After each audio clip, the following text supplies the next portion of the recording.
Wagadugu, Burkina Faso. Midnight cloaked the capital in a humid silence broken only by the distant whine of a generator and the occasional bark of a restless stray. But beneath the stillness of the city stirred something far more sinister. In back rooms and encrypted calls, a plot was gathering, methodical, silent, and treacherously close. In the skeletal shell of a derelict warehouse on the outskirts of the city, 6 men convened beneath a flickering bulb hunched over a long table. Their faces danced in and out of shadow. Scattered across the wood surveillance maps, palace schematics, and military rosters, the anatomy of a political execution. "The captain thinks he's untouchable," sneered a disgraced colonel dismissed for corruption. "But even he can't see through the eyes of his own guards," came another voice, coolly fitting a silencer to his pistol. They would strike in 5 days during the Independence Day celebration. It was audacious, ruthless. A staged bomb threat would distract. Cameras would fall silent. Then a clean shot at the heart of Burkina Faso President Ibrahim Traore. But what they couldn't know, was that someone else had slipped into their den of conspiracy. Above them, tucked between rusted beams once used to hoist cargo, lay Malik, an 8-year-old boy chasing a stray cat. What began as innocent mischief had lured him into a plot to unravel his country. Flattened against cold steel, Malik held his breath. He couldn't decipher every word. Much of it was military jargon and code, but one name rang out again and again. Ibrahim Traore. He knew the name. Everyone did.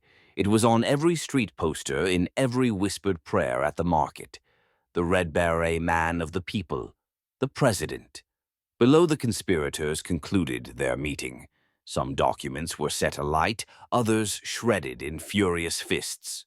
One by one, they slipped into the night. Their boots echoed like gunshots. Alone again, Malik crept down, his small body trembling. The stray cat purred, as if to ask, what now? But Malik had no answer. He had overheard something unthinkable, and now he could not forget. By morning, Malik sat on a weathered bench outside his mother's modest food stall. Around him, the market buzzed colors, scents, shouts. But Malik's mind was elsewhere. He wasn't thinking of breakfast or homework. He was thinking of bullets, betrayal, and the cold voices in the warehouse. He was just a child, and yet he was now the sole witness to a conspiracy that could shake a nation. No one would believe him. Not here, not in a place where even grown men avoided talk of soldiers. But perhaps, just perhaps, being invisible had its advantages. As his mother turned away to haggle over yams, Malik slipped off. Not to the warehouse, not yet. Instead, he headed for the city's heart, where concrete towers and silent gates marked the domain of power. He moved like smoke, watching, listening. Soldiers barked at checkpoints. Black SUVs rolled by with tinted windows. He saw a group of guards chatting near a service gate. One muttered Independence Day. Extra security. Malik's heart jolted. It was exactly what the traitors had said. "Hey, boy, what are you doing here?" A soldier's voice pierced the air. Tall, hard-eyed. Malik froze, then summoned the mask every street child learns. I lost my ball. I think it rolled this way." The man frowned, then waved him off. "This isn't a playground."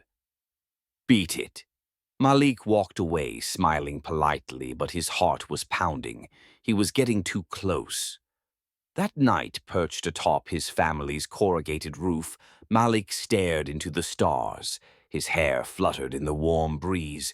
Below him, the city slept. But in his mind, the storm was growing louder. No one else knew, only him. From beneath his shirt, he pulled an old battered school notebook. With shaking hands, he began to write. Every name, every plan, every face. He was just a child.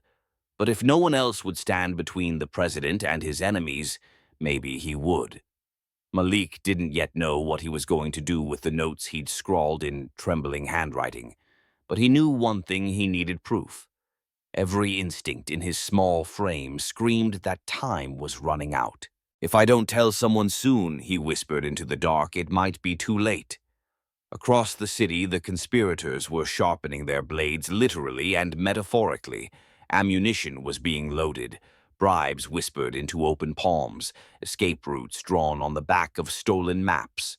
The machinery of betrayal was in motion, and only one thing stood in its path: a boy no one noticed. Malik didn't know it yet, but history had already tapped him on the shoulder. That night, sleep never came. Every time his eyes shut, the faces in the warehouse returned their voices, slicing through the silence like razors. The grainy photographs spread across the table. The name Ibrahim Traore murmured like an execution order. But it wasn't just fear keeping him awake. It was something heavier, more suffocating: responsibility. He was only 8, but he understood instinctively the gravity of the secret pressed between the pages of his notebook. It was the kind of secret that could get people killed, starting with him. In his small room, where the paint peeled like old bark and the roof leaked when it rained, Malik sat rigid on his thin mattress. At his feet, the stray cat from the warehouse had followed him home, now curled beside him, purring softly as if sensing his unrest. Outside, the wind rattled the corrugated shutters. Malik opened his notebook again. Independence Day, 5 days, inside men, camera blackout. During the speech, it looked like the ramblings of a fevered child, but Malik knew it was real. Every detail carved into his memory. In the next room, his mother stirred in her sleep, unaware that her son held the weight of the Republic beneath his pillow. She thought Malik was just a curious boy, restless, adventurous. She didn't know he was now the lone witness to a conspiracy against the most powerful man in Burkina Faso. He almost told her. Almost. But fear held his tongue. What if she panicked? What if she went to the authorities herself? That might bring danger to their doorstep. And the police? Malik shook his head. What would he say? "Excuse me, I overheard a coup while chasing a cat." No one would believe him. Not here. Not now. He walked to the cracked mirror nailed to the wall and stared at himself. A child stared back, eyes tired beyond his years. "I have to do something," he whispered to the cat. "But not now, not like this." He folded the notebook and hid it beneath the mattress. Still sleep refused to come. His heartbeat thudded in his ears like marching boots.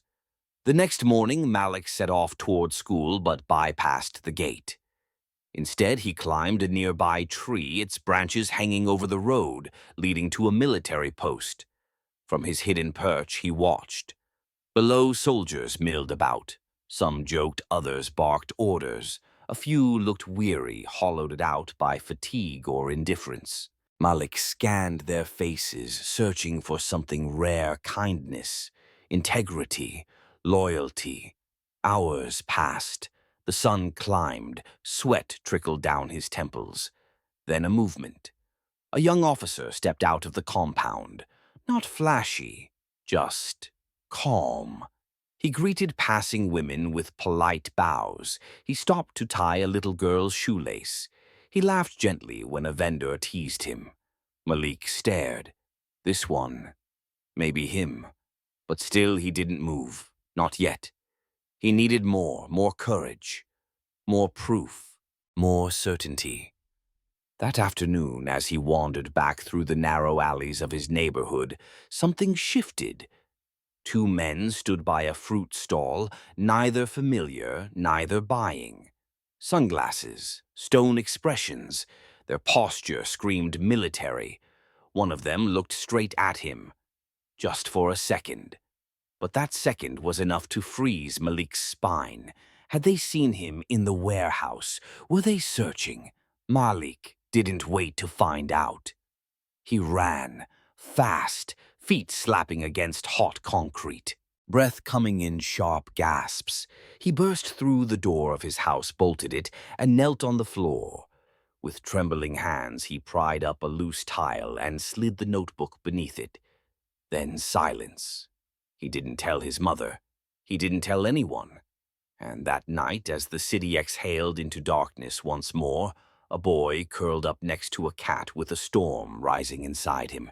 He was still only 8, but he was no longer invisible. The secret had grown heavier with every breath, but Malik had made his choice. He would not run. He would not stay silent. He would act even if no one believed him. 2 days before Independence Day, Wagadugu pulsed with jubilation. The capital had become a living canvas of red, green, and gold. Flags danced from balconies, painted faces smiled from windows. Drums rolled in the distance. Radio stations looped patriotic anthems. Children rehearsed parades with glitter in their eyes. But Malik wasn't there to celebrate. He stood at the edge of the Place de la Révolution, swallowed by a crowd gathering in anticipation. Word had spread like wildfire. President Ibrahim Traore was coming to inspect preparations. Malik hadn't told his mother. He hadn't asked permission. He just went. This wasn't about joy. This was about a chance, a window, a miracle. He had spent the entire night rehearsing his plan, rolling the words over and over in his head like a prayer. If there was anyone in this country who might listen, truly listen, it was the man in the red beret. The people called him the captain. Not a ruler, not a king. A man of the people, the kind of leader who knelt beside elders and laughed with farmers. Maybe, just maybe, he would believe a small boy. Maybe. The square was electric. Soldiers stood sharp-eyed at every entrance. Police formed barricades. The crowd buzzed with chants. Each convoy that rolled by was met with thunderous cheers. Malik elbowed his way to the front, his skin slick with sweat. He clutched his notebook to his chest like a lifeline. And then, silence. Engines purred. Black SUVs emerged like panthers from the edge of the square. Soldiers snapped to attention. Musicians froze mid-beat. From the largest vehicle stepped the man himself. Tall, calm, unshaken. President Ibrahim Traore. The square erupted in chants. Long live the captain. Protect our land. Mabar. Traore. Malik stared, heart-hammering. This was the man from the walls, the man in every whispered prayer, the man whose name the traitors had uttered like a curse. He didn't look like a general. He looked like a guardian.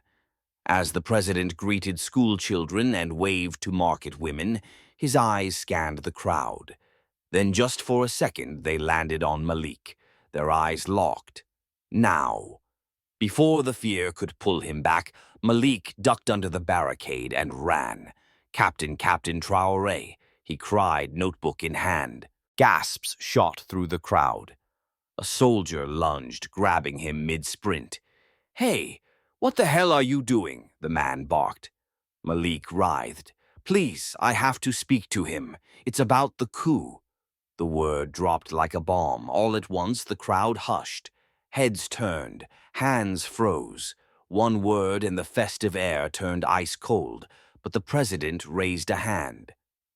"Let him speak," he said, his voice as steady as stone. The soldier hesitated, then obeyed.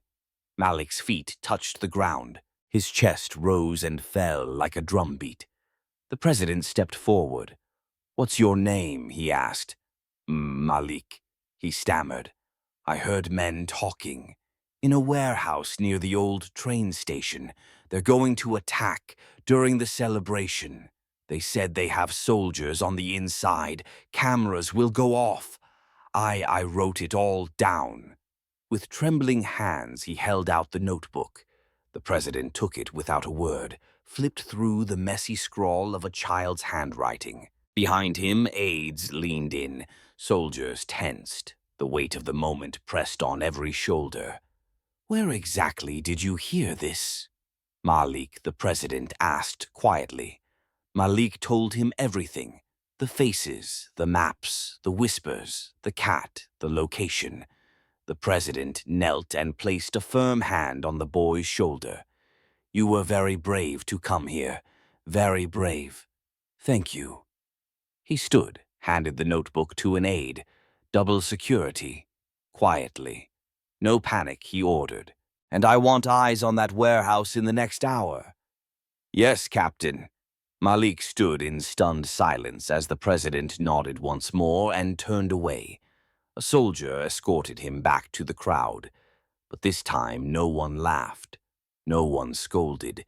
People parted for him, stared at him like he was no longer just a boy, like he was someone. And for the first time since that night in the shadows, Malik felt a weight lift. He had been heard. By sundown, Malik found himself behind thick security gates in a government building not far from the presidential palace. A soldier in plain clothes led him gently past high walls and buzzing lights into a cold, windowless room. It wasn't a cell, but it wasn't welcoming either.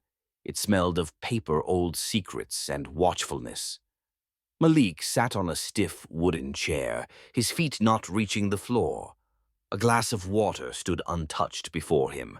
Across the table sat a man in military green, late 40s, sharp eyes, a notepad already open. So the man said flatly, "You say you overheard a coup plot in a warehouse near the old train station." Malik nodded. The man scribbled, "How long were you inside?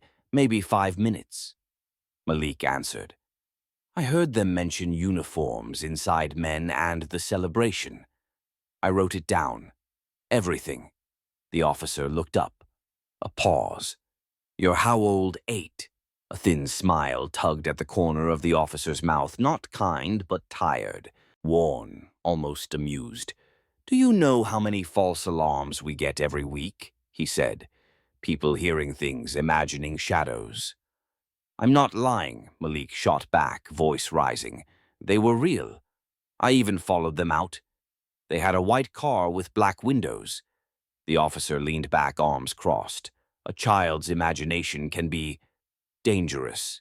You've read too many adventure books." Malik flushed. "The president believed me," he said, voice breaking. He said, "Thank you." The officer's posture changed. His face sharpened. He straightened in his chair and for the first time really looked at Malik. "The president listens to everyone," the officer had said, his tone flat. "But listening isn't the same as believing." The words still rang in Malik's ears when the door creaked open. A younger officer entered, whispered something urgent to the senior man.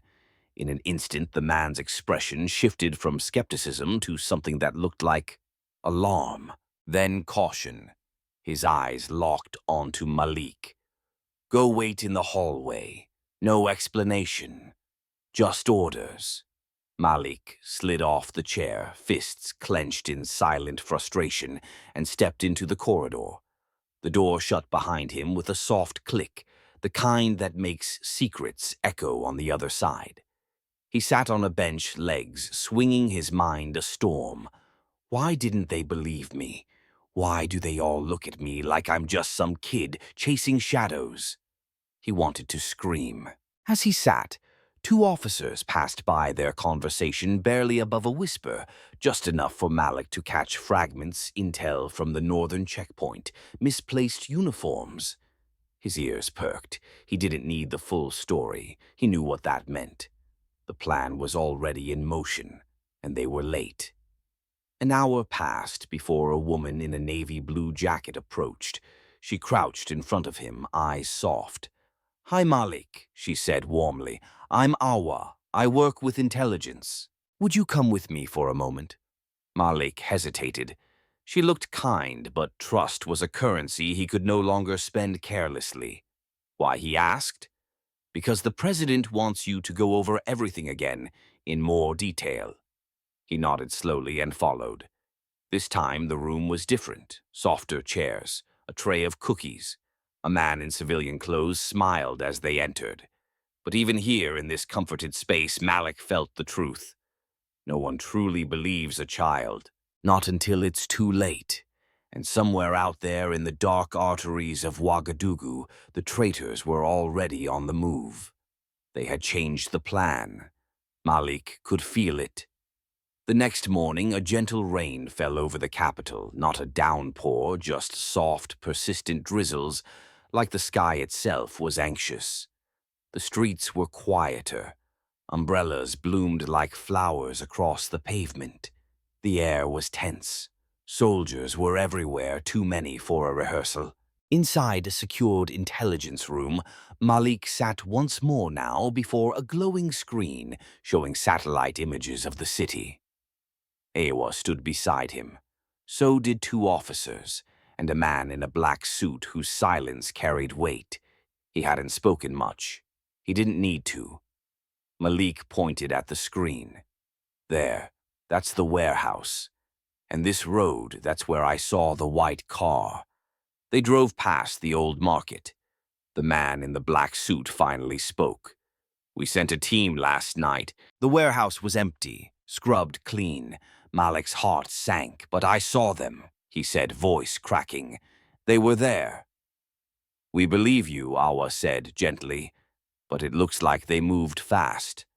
After your warning, the man in black added coldly, which means they may know someone talked. A sudden hush fell over the room. I didn't tell anyone else, Malik said quickly. I swear. Not even your mother, one officer asked. Malik shook his head. No, just the president and you. The man in black narrowed his eyes. Then we have a leak. And just like that, the room's atmosphere shifted from tension to threat. That afternoon, President Ibrahim Traore sat in a steel-clad briefing room with his most trusted aides. He flipped slowly through Malik's notebook, the child's careful writing dancing between lines of military schedules and whispered betrayals. 3 missing uniforms confirmed, the intelligence chief reported. 2 unmarked vehicles sighted in Zone 4 last night. No plates. Comms traffic intercepted encrypted, but consistent with the boy's description. The president didn't blink. And the names 2 of the soldiers Malik identified haven't been seen since yesterday. One called in sick. The other's phone went dark after midnight. Traore rose and stepped to the window. Raindrops tapped against the glass like the ticking of a clock. It's happening, he said quietly, and they think we're asleep. No, sir, the intelligence chief replied. They think we don't believe the boy. A slow smile crept across the president's face. Then let's keep it that way. Elsewhere in the city, Malik sat alone in a modest guest room within the intelligence compound. He was protected, but not free. Guards stood outside. His mother had been informed he was helping with important national matters, but no one had told her how close her son had come to death. Malik stared out the rain-streaked window. He felt like a bird in a golden cage, fed, watched, forgotten. A small part of him wished he'd stayed silent, but a bigger part, braver, stronger, knew he couldn't have. Awa entered quietly with a warm plate of food. You're very brave, you know, she said, setting it down. I'm just a kid, he muttered. Yes, she smiled. And that's exactly why they didn't see you coming. In the shadows of a military barracks, 2 men in stolen uniforms received a new directive. Move at midnight. Switch targets. The boy saw too much.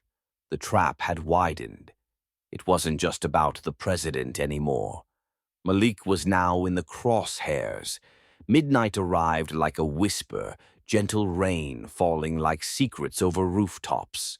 The city of Wagadugu slept, or so it seemed.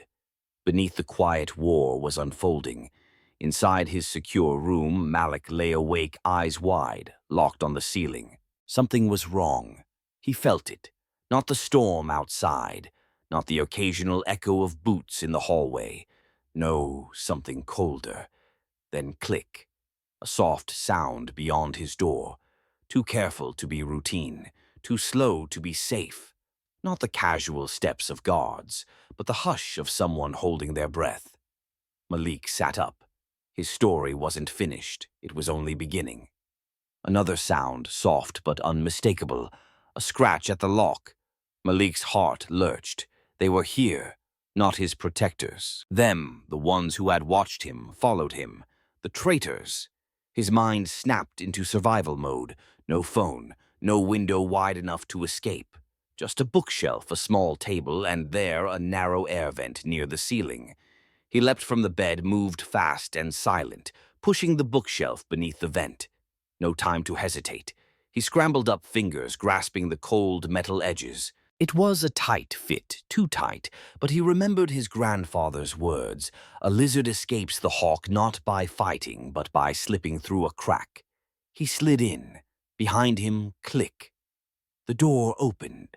A shadow entered. "Where's the boy?" whispered a low voice. Malik froze. Not a breath. Not a sound. Through the slits of the vent, he watched two figures glide through the room, rifles drawn, silencers attached. One lifted the bed sheets, the other flung open the closet doors. "Gone," one hissed. "He must have heard us." Their uniforms were wrong. Dirty. Pieced together. Their boots were standard issue, but their eyes hollow, sharp, wolf-like. Malik crawled forward, elbows scraping, knees burning. The vent was hot and narrow, and every clank of his body against the metal sounded like a shin in his own ears. Behind him, the whispers grew louder. He couldn't have gone far. He's just a kid. Fan out. He kept moving. Then a glimmer ahead. Soft light. A maintenance room. He kicked at the grate. Once. Twice. On the third blow, it clattered free. He dropped hard. Pain burst in his ribs. He gasped, but pushed himself upright. A broom. A mop.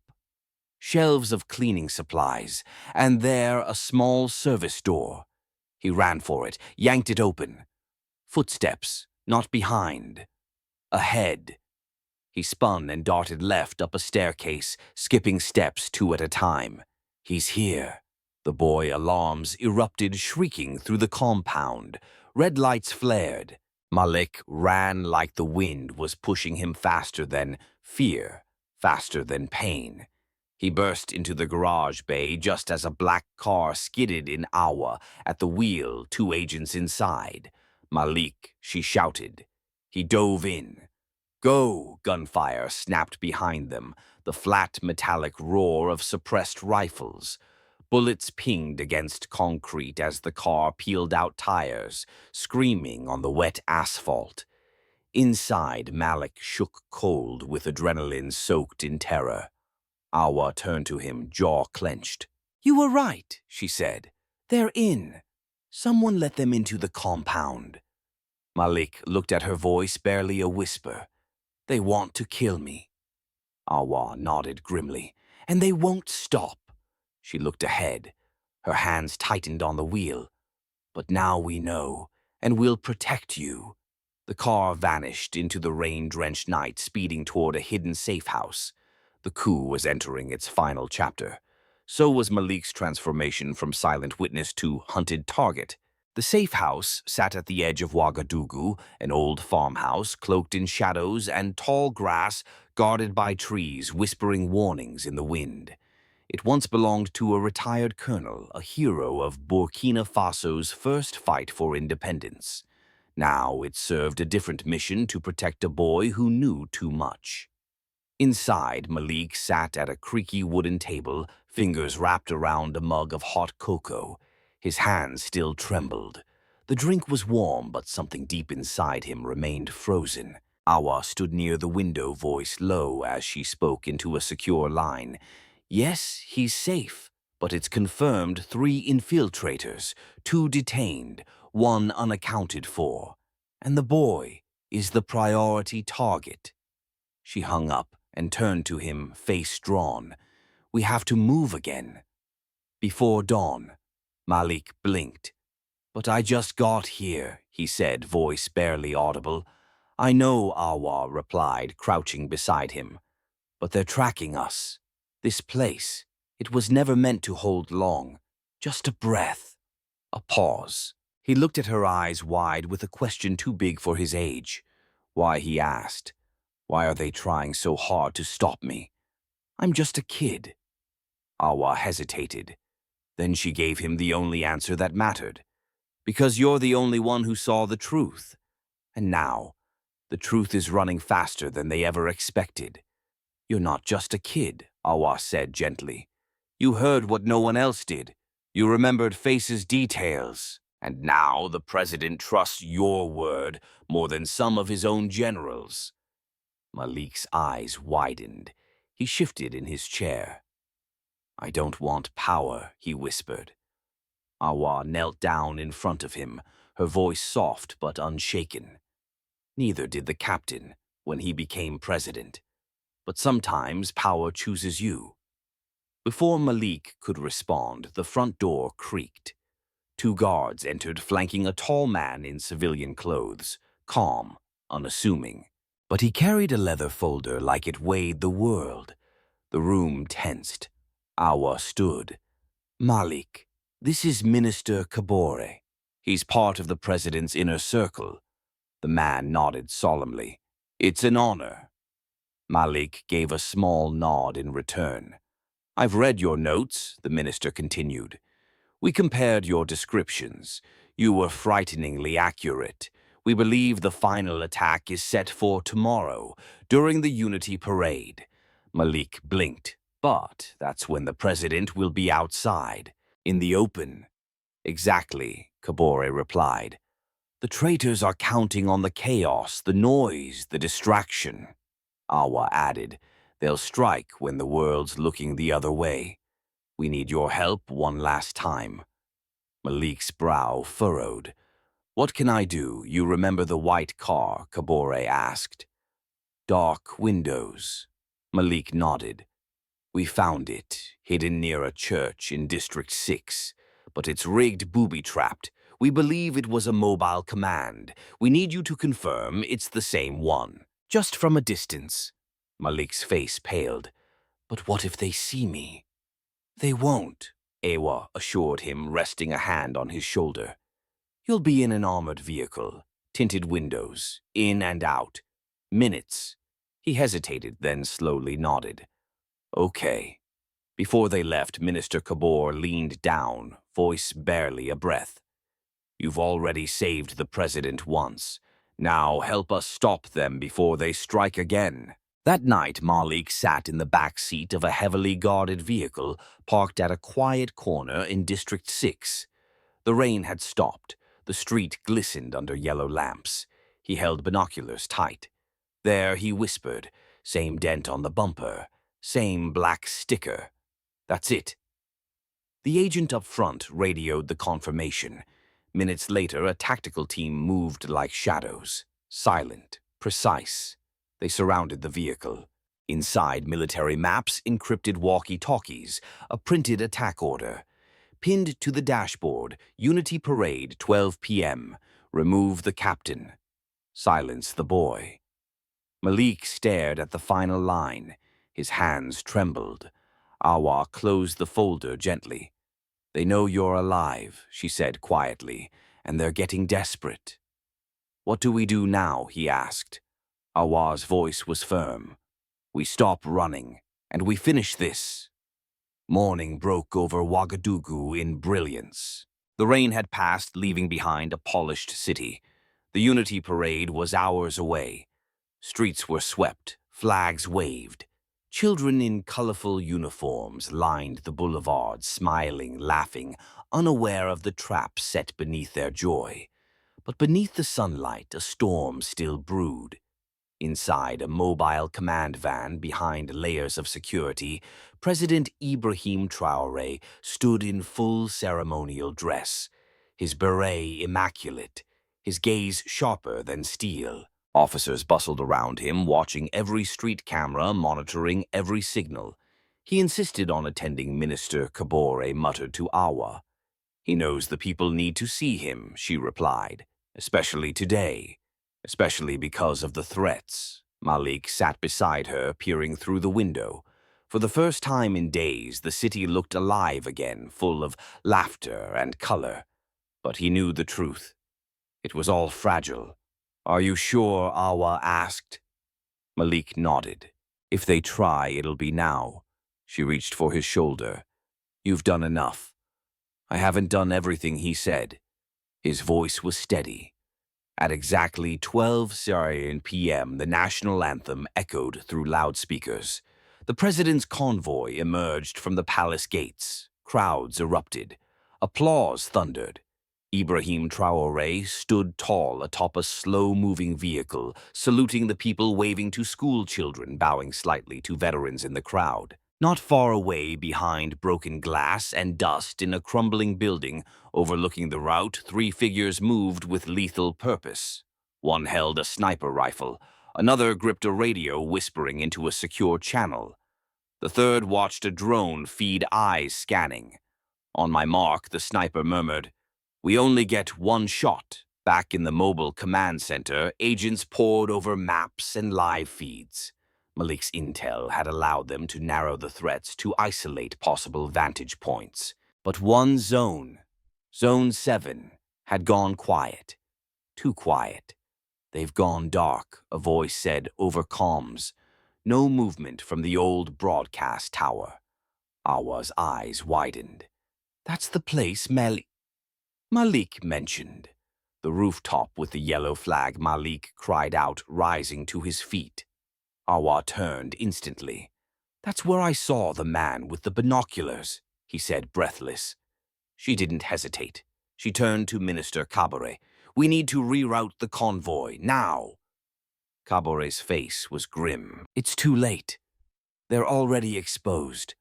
Awa's eyes flared. "Then we make a move." She grabbed Malik's hand and sprinted toward the secondary security jeep. "Come on," above them on the rooftop of the old broadcast building, the sniper adjusted his scope. "Target locked," he whispered. Down below, President Ibrahim Traore waved to the sea of citizens, unaware that a heartbeat away a rifle had taken aim at his life. One more second, just one more. Then, crash. The rooftop door burst open. Awa and a strike team flooded in like thunder. "Drop your weapon," one agent shouted. But the voice that shattered the moment was Malik's. "That's him. That's the guy." The sniper turned, stunned. Too slow. Awa tackled him. The rifle skidded across the rooftop. Agents pinned the others. One tried to leap from the ledge but was dragged back by the collar. The operation, seconds from success, collapsed like ash in the rain. Minutes later, President Traore received the news: an assassination attempt, neutralized in the nick of time. He demanded to see the boy. Malik stood before him, exhausted, bruised but unbroken. "You saved my life," the president said. Once, then again. Malik lowered his gaze. I just heard them. I didn't mean to be a hero." The president knelt eye to eye. Sometimes heroes don't choose to be heroes. They simply refuse to run. He stood then, turned toward the media, waiting just behind him. "Bring him with me," he said. "Let the people see who protected their future." And so, as the Unity Parade resumed, the boy who had overheard whispers of death rode beside the president, not as a soldier, but as a sentinel of truth. The crowd, unaware of the danger, just averted, cheered even louder. And then, for him, the boy with the eyes of a hawk and the courage of a lion, the coup had failed. But the battle for the soul of the nation had only just begun. In the days that followed, Burkina Faso pulsed not just with pride, but with something deeper: hope. A child, not a warrior, not a politician, had changed the course of a nation. Malik. His name passed from mouth to mouth in markets, schools, and border towns. At the presidential palace, President Traore called a press conference. The hall was packed. Flashbulbs popped. Reporters whispered. But when the president stepped to the podium, he was not alone. Beside him stood Malik. Clean white shirt, neatly combed hair. a boy by size, a giant by truth. The president raised his hand. Silence fell. Today I do not speak as a commander. I speak as a father, a citizen, a man who was given a second chance. He placed a hand on Malik's shoulder. This boy beside me is why I'm still alive.